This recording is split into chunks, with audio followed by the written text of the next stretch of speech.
بسم اللہ الرحمن الرحیم۔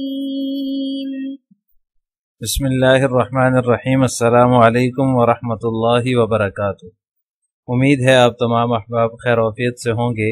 آج جلالین ثانی کا سبق نمبر 117 ہے اور اس سبق کے اندر ہم سورہ واقعہ کی آیت نمبر 63 سے لے کر 70 تک کا ترجمہ اور تفسیر پڑھیں گے۔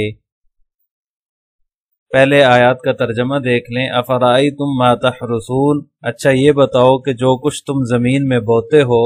اانتم تزرعونہ ام نحن الزارعون،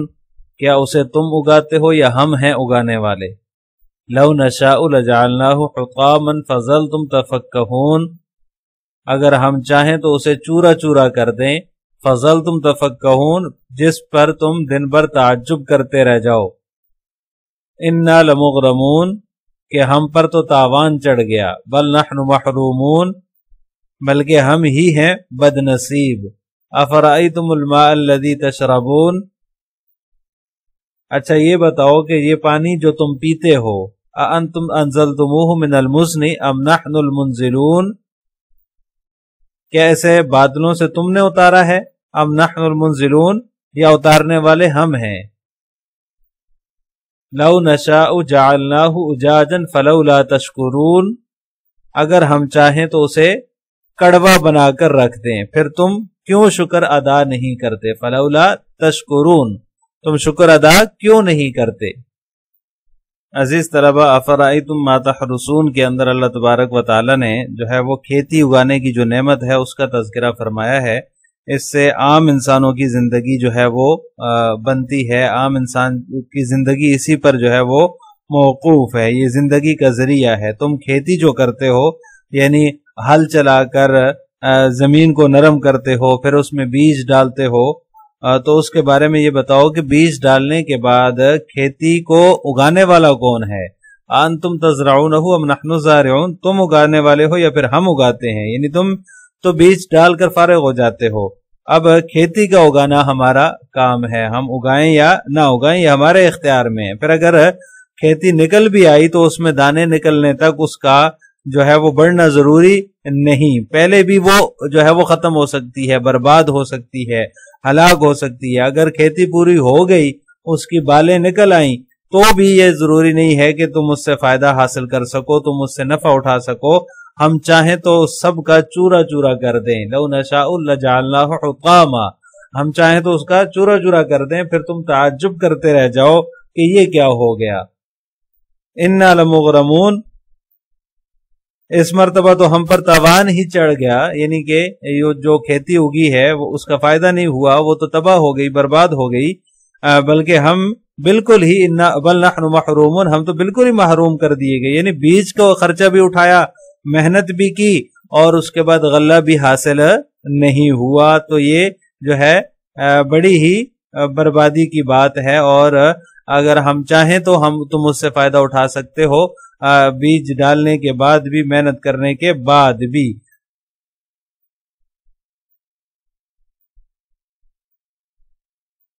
یعنی اس زراعت سے، کھیتی سے جو فائدہ حاصل ہوتا ہے، پھل کا حاصل ہونا یا غلے کا حاصل ہونا، یہ تمہارے بس میں نہیں ہے، یہ اللہ تعالیٰ کے بس میں ہے۔ اللہ تعالیٰ فرما رہے ہیں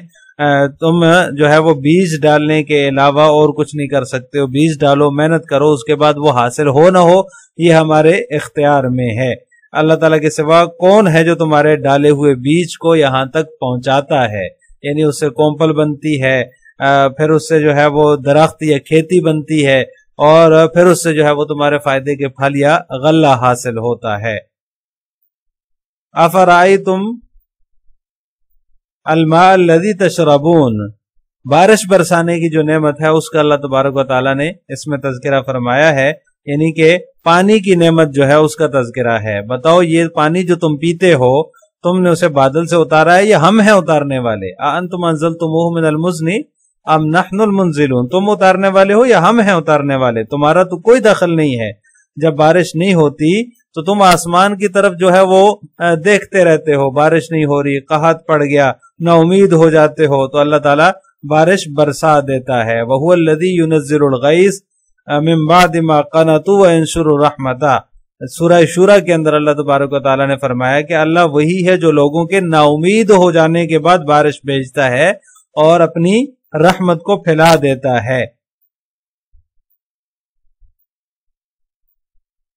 لو نشاء جعلناه اجاجا فلولا تشکرون، مزید فرمایا کہ یہ پانی جو ہم نے بادل سے اتارا ہے، یعنی بارش برسانے کے بعد بھی اگر ہم نے اس کو کڑوا بنا دیا، یعنی وہ کڑوا ہو گیا، وہ پینے کے قابل ہی نہیں رہا، تو پھر تو جو تم کیا کر سکتے ہو؟ کچھ بھی نہیں کر سکتے ہو۔ یہ اللہ تعالیٰ کا اختیار ہے۔ میٹھا پانی تمہارا پینا، تمہارے جانوروں کا میٹھا پانی پینا، اور اس سے تم جو ہے وہ دیگر فوائد حاصل کرتے ہو، کھیتی باڑی کرتے ہو، نہاتے ہو، کپڑے دھوتے ہو، یہ سب چیزیں جو ہے وہ اسی پانی سے اللہ تبارک و تعالیٰ تمہاری ضرورتیں پوری فرماتے ہیں۔ اس پر جو ہے وہ پینے پلانے اور دیگر استعمال کا شکر ادا کرنا لازم ہے۔ فلولا تشکرون، تم شکر ادا کیوں نہیں کرتے ہو؟ یعنی کہ اللہ تعالیٰ تمہیں بارش عطا کرتا ہے، بارش کی جو نعمت ہے، پانی کی جو نعمت ہے، وہ اللہ تعالیٰ ہی تمہیں عطا کرتا ہے، تم جو ہے وہ اس کا شکر ادا کیوں نہیں کرتے؟ تمہاری کتنی ہی ضرورتیں اس سے پوری ہو جاتی ہیں، تم اپنی تمام ضروریات اس پانی سے پوری کرتے ہو، پیتے ہو، اس سے کپڑے دھوتے ہو، نہاتے ہو، کھیتی باڑی میں پانی کا استعمال کرتے ہو، بہت ساری اس کے استعمالات ہیں۔ تو ہم چاہیں تو اس کو کڑوا بھی بنا دیں، میٹھے پانی کو بدل کر اس کو کھارا بنا دیں، کڑوا بنا دیں، جو نہ پینے کے کام آ سکتا ہے، نہ کھیتی باڑی کے کام آ سکتا ہے۔ پھر تم یہ احسان کیوں نہیں مانتے اللہ تعالیٰ کا کہ ہم نے میٹھے پانی کے کتنے ہی خزانے تمہارے ہاتھ میں دے رکھے ہیں۔ بعض روایات میں آتا ہے آپ صلی اللہ علیہ وسلم پانی پینے کے بعد یہ دعا پڑھا کرتے تھے، الحمدللہ الذی سقانا عذبا فراتا برحمتہ ولم یجعل له ملحا اجاجا بذنوبنا، یعنی اللہ تبارک و تعالیٰ کا شکر ادا کرتے تھے کہ اللہ تعالیٰ نے ہمیں میٹھا پانی پلایا ہے اپنی رحمت سے، اور اس کو کڑوا اور جو ہے وہ بدذائقہ نہیں بنایا ہمارے گناہوں کی وجہ سے۔ تو یہ اللہ تعالیٰ کا بہت بڑا جو ہے وہ انعام ہے، اللہ تعالیٰ کا بہت بڑا کرم ہے کہ پہلے تو وہ بارش برساتا ہے، اور پھر بارش برسانے کے بعد تمہاری جو ہے وہ بے شمار ضروریات اس سے اللہ تعالیٰ پوری فرماتا ہے۔ تم میٹھا پانی پیتے ہو، تمہارے جانور پیتے ہیں، تمہارے کپڑے دھونے کے کام آتا ہے، نہانے، کیونکہ کھارا پانی جو ہوتا ہے، کھارے پانی سے نہ نہایا جا سکتا ہے، نہ کپڑے دھوئے جا سکتے ہیں، جیسے کہ بعض علاقوں میں کھارا پانی ہے، کراچی میں جو ہے وہ کھارا پانی زمین سے نکلتا ہے، تو وہ نہ نہانے کے قابل ہوتا ہے اور نہ ہی اس سے جو ہے وہ کپڑے دھوئے جا سکتے ہیں، اور نہ ہی وہ کسی کھیتی باڑی کے کام آتا ہے، اس سے کچھ اس طرح کا نفع حاصل نہیں ہو سکتا۔ تو یہ جو کھارا پانی ہے، اس کھارے پانی کے اندر وہ تاثیر نہیں ہے جو میٹھے پانی کے اندر ہے۔ تو اللہ تبارک و تعالیٰ نے تمہارے اوپر یہ انعامات فرمائے ہیں، جس طرح اللہ تعالیٰ نے تمہیں کھیتی عطا فرمائی، اس سے تمہارے فائدے کے غلے اور پھل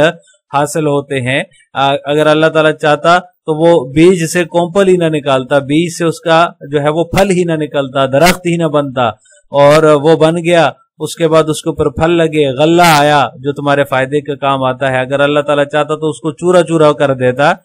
تم کہتے کہ ہم پر تو تاوان چڑھ گیا، محنت کی، ہم نے بیج بویا، اس کے اوپر جو ہے وہ خرچہ کیا، ہم نے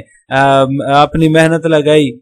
پیسہ لگایا، وہ اس کے بعد پھر ہمیں کچھ بھی حاصل نہیں ہوا، بل نحن محرومون، ہم تو محروم کر دیے گئے۔ اسی طرح پانی کی بھی اللہ تعالیٰ نے نعمت عطا فرمائی ہے، جو آسمانوں سے پانی برستا ہے، یہی زمین میں جاتا ہے اور زمین سیراب ہوتی ہے اس سے، اور پھر وہ زمین سے نکل کر پینے کے قابل ہو جاتا ہے، اور اس کو کھیتی باڑی اس سے کی جاتی ہے، اس سے دیگر ضروریات پوری کی جاتی ہیں، کپڑے دھوئے جاتے ہیں، اس سے نہایا جاتا ہے، جانور اور مویشی اسی پانی کو پیتے ہیں۔ کھارا پانی اگر زمین سے نکلے، بارش کے پانی کے اندر کڑواہٹ ہو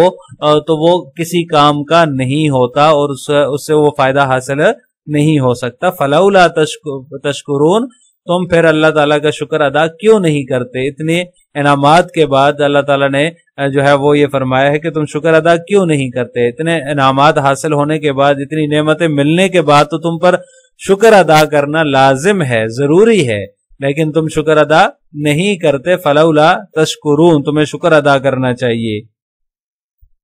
اب ان آیات کی تفسیر جلالین ملاحظہ ہو، افرأیتم ما تحرسون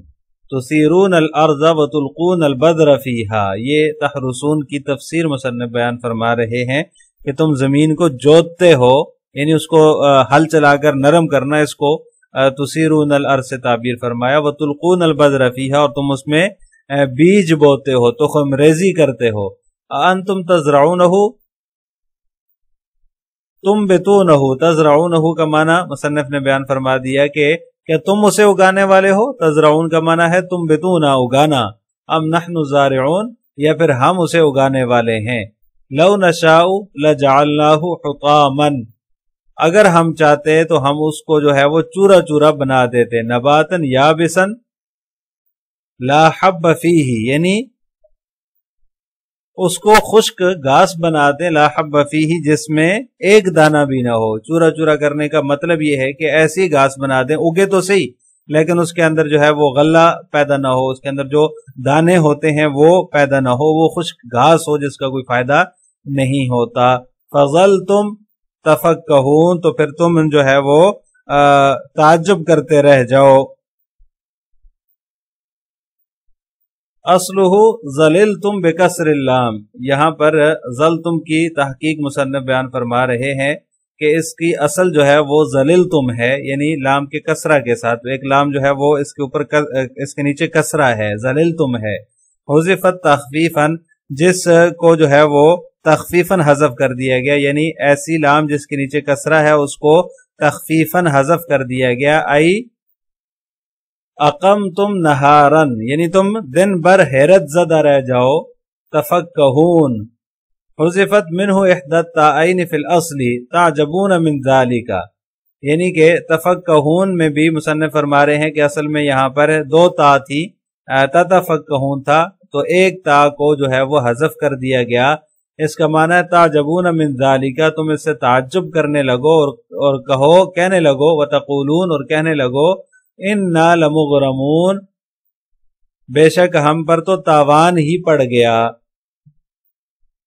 نفقت زرعنا، ہماری کھیتی کا خرچہ ہی پڑ گیا، یعنی جو خرچہ کیا، بیج بویا، اس کے اندر محنت کی، ہل چلایا، وہ خرچہ ہی ہم پر پڑ گیا، بل نحن محرومون، بلکہ ہم تو محروم کر دیے گئے، ممنوعون رزقنا، یعنی ہم سے ہمارا رزق روک دیا گیا، منع کر دیا گیا۔ محروم کا مطلب یہ ہے کہ جو ہمیں رزق اس سے حاصل ہونا تھا اس سے ہم محروم ہو گئے، وہ ہمیں حاصل ہی نہیں ہوا، بیج بویا، اس کے اندر محنت کی تاکہ اس سے ہمیں پھل ملے، غلہ حاصل ہو، تو وہ تو حاصل نہیں ہوا، الٹا جو بیج بونے کا خرچہ تھا وہ ہم پر پڑ گیا، انا لمغرمون، اور بل نحن محرومون کا یہ مطلب ہے۔ افرأیتم الماء الذی تشربون، اچھا یہ بتاؤ کہ یہ پانی جو تم پیتے ہو، اانتم انزلتموہ من المزن، کیا تم نے اسے بادلوں سے نازل کیا ہے، اتارا ہے، السحاب جمع مزنتن، یہ مزن کی جو ہے وہ معنی اور مفرد مصنف نے ذکر کیا ہے کہ مزن جو ہے یہ مزنتن کی جمع ہے اور اس کا معنی ہے بادل، السحاب، اس کو بادل کو کہتے ہیں، ام نحن المنزلون، یا ہم ہیں نازل کرنے والے، لو نشاء جعلناہ اجاجا، اگر ہم چاہتے تو ہم اس کو کڑوا بنا دیتے، ملحا لا یمکن شربہ، یعنی ایسا کھارا بنا دیتے جس کا پینا ممکن ہی نہیں ہے، فلولا فہلا تشکرون، لولا جو ہے یہ حلا کے معنی میں ہے، مصنف فرماتے ہیں اس کا مطلب ہے حلا تشکرون، تم شکر کیوں نہیں ادا کرتے، یعنی یہ جو اللہ تعالیٰ نے تمہیں نعمتیں دی ہیں، ان نعمتوں پر تو شکر بنتا ہے، اللہ تعالیٰ کا شکر ادا کرنا چاہیے کہ اس نے جو ہے وہ ہمیں کھیتی عطا کی، کھیتی باڑی ہم کرتے ہیں، اس میں بیج بوتے ہیں، اس سے ہمیں غلہ حاصل ہوتا ہے جو کہ زندگی کا ذریعہ ہے، اور اسی طرح آسمان سے اللہ تعالیٰ نے پانی برسایا، بارش برسائی، جس سے ہمیں جو ہے وہ پینے کے لیے پانی میسر آتا ہے، ہمیں بھی، ہمارے مویشیوں کو بھی، اور اسی طرح ہم اس سے دیگر کام بھی کرتے ہیں، تو ان سب نعمتوں پر اللہ تعالیٰ کا شکر بنتا ہے، اس کا شکر ادا کرنا چاہیے، تم شکر ادا کیوں نہیں کرتے، یعنی اتنی نعمتوں کے استعمال کے بعد اللہ تعالیٰ کا شکر ادا کرنا تو لازم ہے، کیونکہ اس میں تمہارا اختیار نہیں ہے، یہ ساری چیزیں جو ہے وہ اللہ تعالیٰ ہی کے اختیار میں ہے، اگر اللہ تعالیٰ چاہیں تو اس غلے کو پیدا ہی نہ ہونے دیں، بلکہ سوکھی گھاس ہو، جو تم نے بیج بویا اس سے گھاس ہی بنے اور اس کے اندر دانہ نہ ہو، اس کو ہم چورا چورا کر دیں، اور اسی طرح جو بارش برسا رہا ہے اللہ تعالیٰ، یہ بھی ہو سکتا ہے کہ اس کو بارش کو کڑوا بنا دیں تو تم کچھ نہیں کر سکتے، تمہارے اختیار میں نہیں ہے، یہ خالص اللہ تعالیٰ کے اختیار میں ہے، اور اللہ تعالیٰ نے ہمیں یہ نعمتیں عطا کی ہیں، تو لہٰذا اس پر ہمیں شکر ادا کرنا چاہیے۔ یہی اللہ تعالیٰ کا ان آیات سے مطالبہ ہے کہ انسانوں کو اس پر، ان نعمتوں پر شکر ادا کرنا چاہیے۔ السلام علیکم ورحمۃ اللہ وبرکاتہ۔